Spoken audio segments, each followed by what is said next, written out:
The second phase of the war is marked by the fact that the war's focus turns mostly to the south. There are a lot more loyalists down here, and the British believe that they can use this population. But just like they have done before, the loyalist population it's summoned, but then it's just left out to dry. The British really fail to use the loyalist population, but nonetheless, the British are going to have a lot of success down here. For example, on December 29th, 1778, the British take Savannah, and eventually all of Georgia falls to the British, and they restore royal control. In February of 1780, Cornwallis and Henry Clinton are going to sail to Charleston. And on May 12th, 1780, Charleston, or back then they called it Charlestown, is going to fall to the British, and 5,000 Continental soldiers are going to surrender. This is the largest defeat when it comes to the American forces, and the largest massive surrender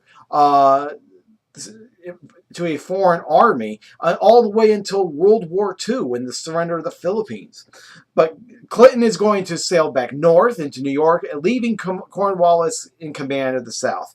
And here, Cornwallis is going to be very confident of his victories. But his lieutenants are not going to be very helpful. For example, there's going to be a cavalry commander named Colonel Banastre Tarleton.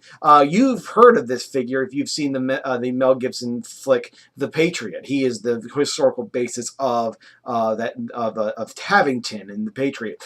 And just like Tavington, Tarleton is a very nasty guy. For example, he's going to have ordered the execution of 350 Virginians after they surrender on the battlefield.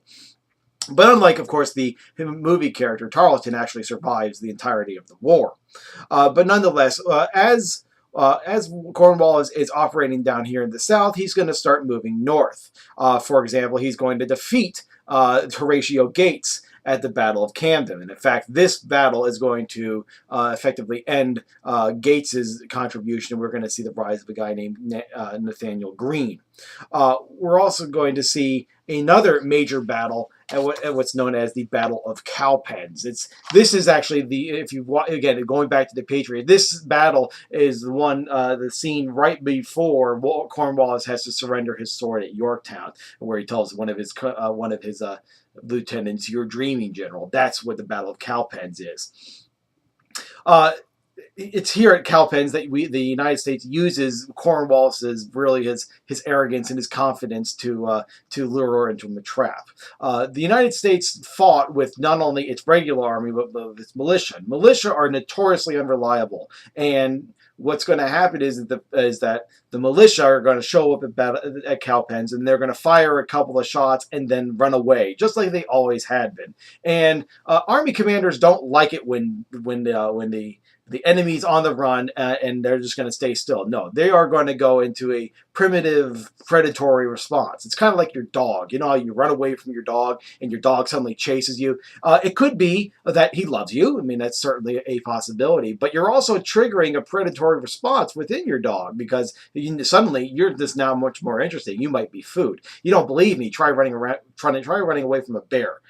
He's not chasing you because he loves you. He wants to eat you. Well, same thing here. Cornwallis wants to figuratively eat the militia, and what happens is his men go too far, they overextend themselves, and they run into the regular army of the United States, and he's able to be defeated.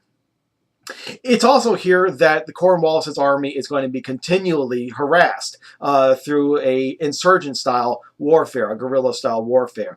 Again, going back to The Patriot, it's a useful movie, but please don't take it for gospel. But nonetheless, his army is going to be continually harassed by a man named Francis Marion. This is the real person that Benjamin Martin is trying to conjure up. But nonetheless, Francis Marion, another name for him was the Swamp Fox. It's going to continually bog down Cornwallis' army while he's here in the South. But nonetheless, Cornwallis is going to eventually move up north. He's going to move into Yorktown, hoping to supply himself with the Royal Navy. What we're going to see is that he's going to move into Virginia, particularly the peninsula. Whenever we talk about the peninsula, Virginians are referring to the Yorktown Peninsula. And he's going to place it at the city of Yorktown, where he can be continually supplied by the Royal Navy. Now, if you look into the whole, it seems to be illogical in what he's doing. But I'm going to explain why he is now just basically barricaded himself on a peninsula on the next slide.